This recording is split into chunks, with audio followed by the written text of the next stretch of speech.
Mesdames et messieurs, bonjour et bienvenue dans l'invité culture. Mon invité aujourd'hui est un artiste qui aime raconter des histoires à travers l'image. Dessinateur, concepteur de personnages et créateur digital, il imagine et anime ses propres univers peuplés de personnages singuliers, nés de son imagination. Entre créativité, maîtrise technique et sens du détail, il représente une génération d'artistes qui font du numérique un véritable terrain d'expression.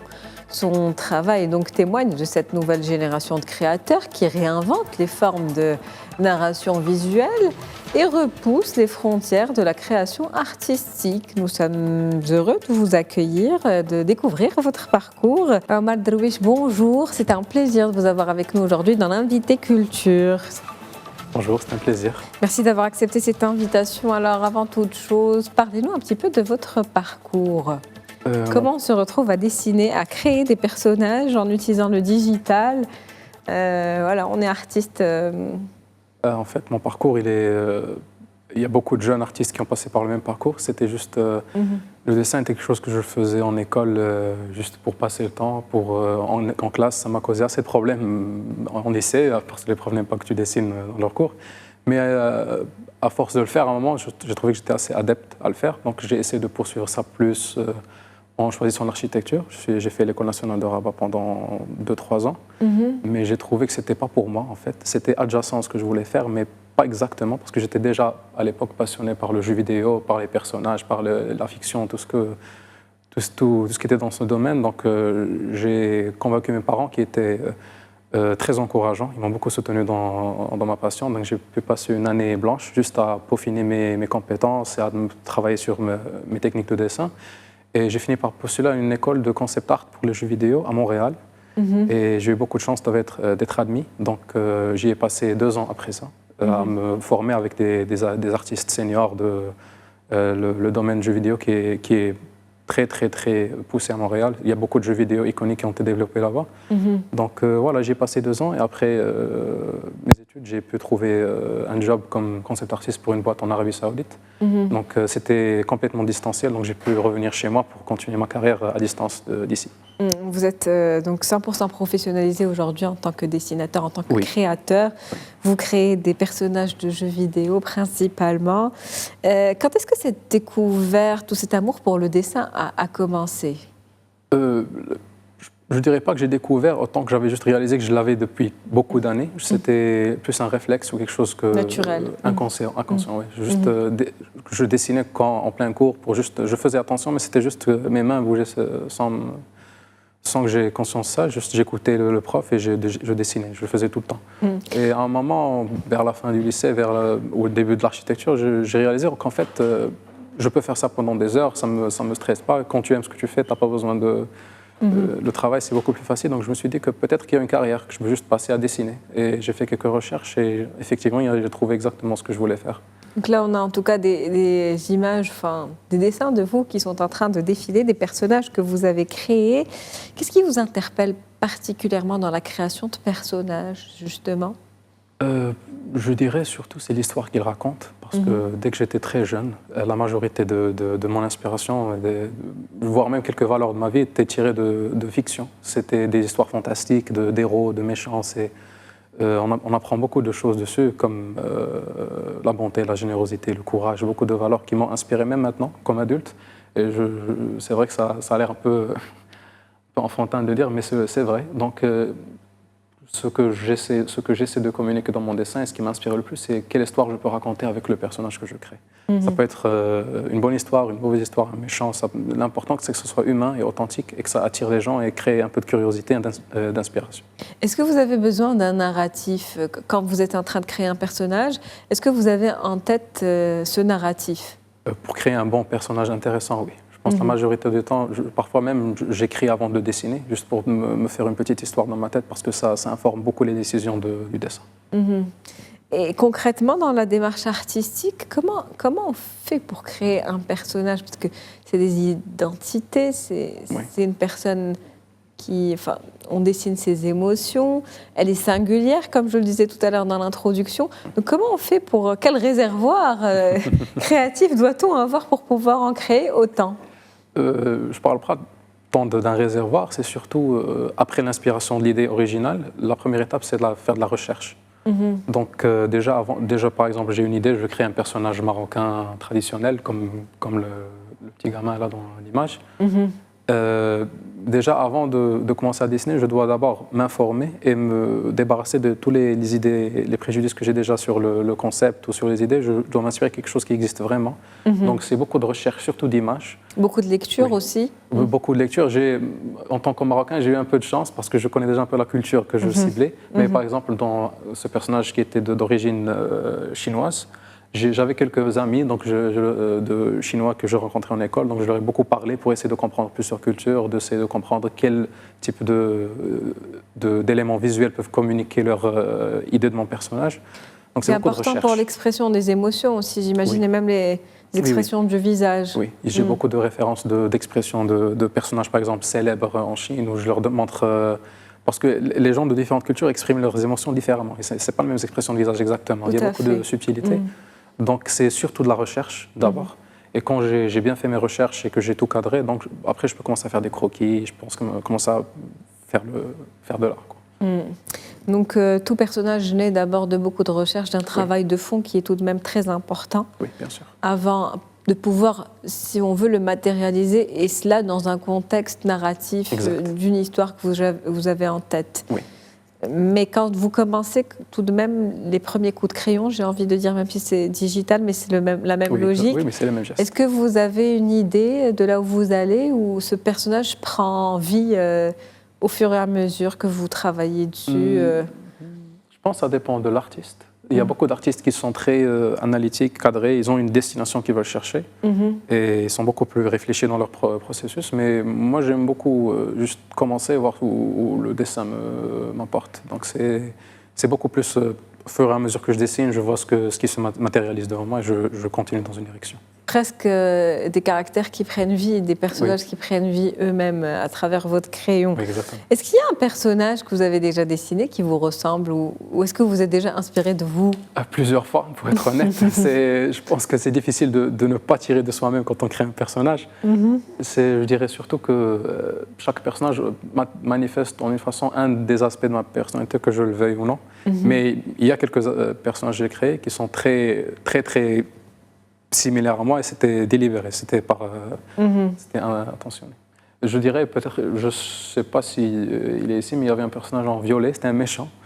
Et il y avait beaucoup d'inspiration de moi, mais ensuite j'ai décidé de me créer en tant que... C'était pour un projet de fin d'études en école, donc j'ai juste fait un méchant qui était basé sur moi. Pas celle-là. Non, c'est pas celle-ci. mais un autre... Elle va venir, certainement. En tout cas, si on devait parler un petit peu de votre univers artistique, comment vous le concevez, comment vous le définissez, comment vous pouvez le décrire à nos téléspectateurs?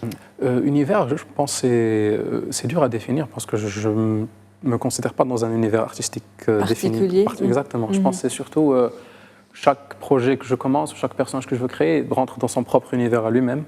Donc c'est toujours changeant, ça dépend du cadre, du contexte du projet. Et quel aspect de la création vous passionne le plus tout au long de ce processus qui est tout de même long? Vous l'avez dit tout à l'heure, il y a la recherche, le narratif, puis le dessin, le design, et puis ensuite l'animation. Oui, ça c'est plus tard. Il y a d'autres qui prennent le relais après mes dessins pour faire l'animation et la narration. Mais pour moi, la partie qui me passionne le plus, c'est le croquis. C'est le croquis, donc c'est avant la naissance du personnage. Enfin, c'est l'origine. Exactement. C'est juste la graine que tu mets juste au début pour voir ce que ça donne, parce que tu es libre, tu explores toutes les idées que tu as dans la tête. Il n'y a pas de cadre encore. C'est très expressif. J'aime beaucoup cet instant de juste poser ma main sur la feuille, sur la tablette et juste commencer à créer des idées. Et vous qui utilisez pas mal l'outil digital, avec quels outils travaillez-vous aujourd'hui? Les outils physiques, c'est une tablette graphique avec un stylet. C'est très simple, tu branches au PC, tu dessines dessus et ça imite ton trait sur le... C'est juste une feuille, carrément, dans la méthode de travail. Et pour les logiciels, c'est juste Photoshop. C'est fait pour. Il y a beaucoup d'outils qui pratiquent pour le dessin en 2D. Il y a des façons de modifier tes traits, des calques pour pas devoir effacer quoi que ce soit. Tu as juste l'information à préserver. Donc c'est surtout juste tablette et Photoshop, je veux dire. Et quels avantages, justement, cette manière, on va dire, digitale de travailler? quels sont ces avantages par rapport au dessin classique, traditionnel, le crayon et le papier? Qu'est-ce que ça apporte de plus de travailler avec une tablette? Je dirais surtout qu'il y a tu as beaucoup plus droit à l'erreur quand tu travailles en digital parce que tu peux annuler tes coups de crayon, tu peux créer plusieurs calques. Par exemple, si je veux ajouter de l'éclairage sur un personnage, j'ajoute un calque, je peux peindre la lumière dessus. Si j'aime pas, je peux juste effacer le calque ou le cacher. Je peux juste recommencer d'une étape. Il y a beaucoup de points de sauvegarde. Tu peux travailler avec. C'est aussi beaucoup plus facile pour le domaine professionnel parce que tu peux partager à distance, tu peux travailler avec un autre pays. C'est très, très facile de juste envoyer une image. Pas besoin de scanner, c'est beaucoup plus... tu es déjà sur un écran. Donc mais comment on fait pour protéger ces images, justement? Dans des entreprises, il y a toujours des contrats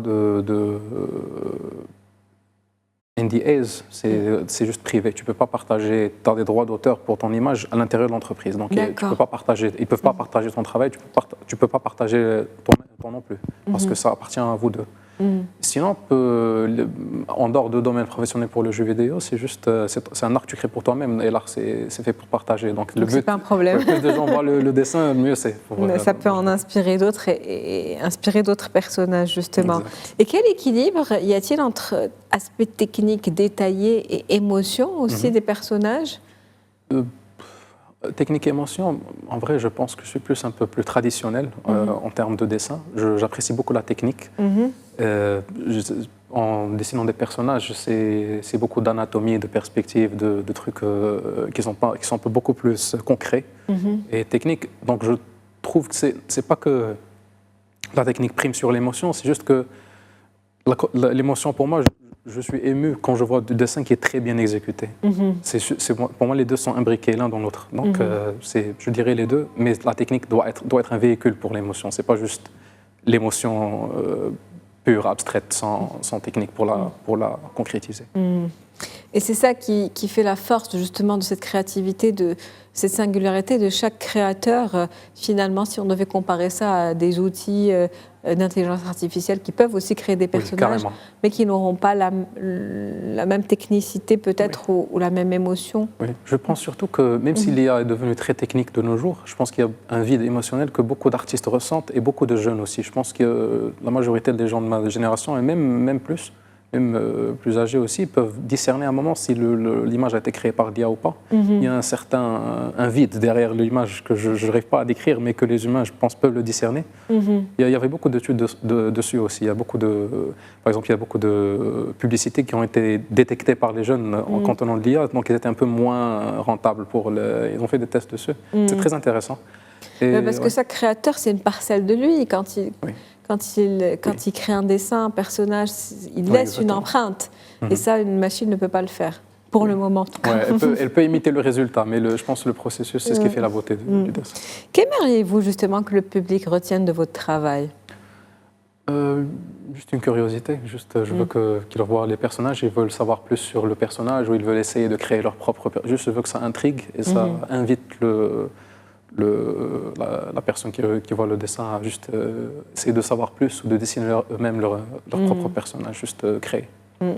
Et justement, si vous deviez donner aussi des conseils à ces jeunes artistes aujourd'hui qui ont peur de se lancer, parce qu'il y en a qui sont talentueux, moi, quand j'étais jeune, qui ont peur de se lancer, de se professionnaliser dans ce domaine, dans le dessin digital, comment les encourager aujourd'hui, leur expliquer qu'on peut vivre de sa passion? Oui, je pense d'abord, on a eu beaucoup de chance maintenant de nos jours, il y a beaucoup de matériel d'apprentissage qui est très avancé, très poussé et gratuit sur YouTube ou sur quelconque autre plateforme.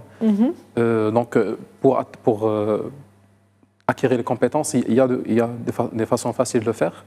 Deuxièmement, je les invite très fortement à trouver une communauté.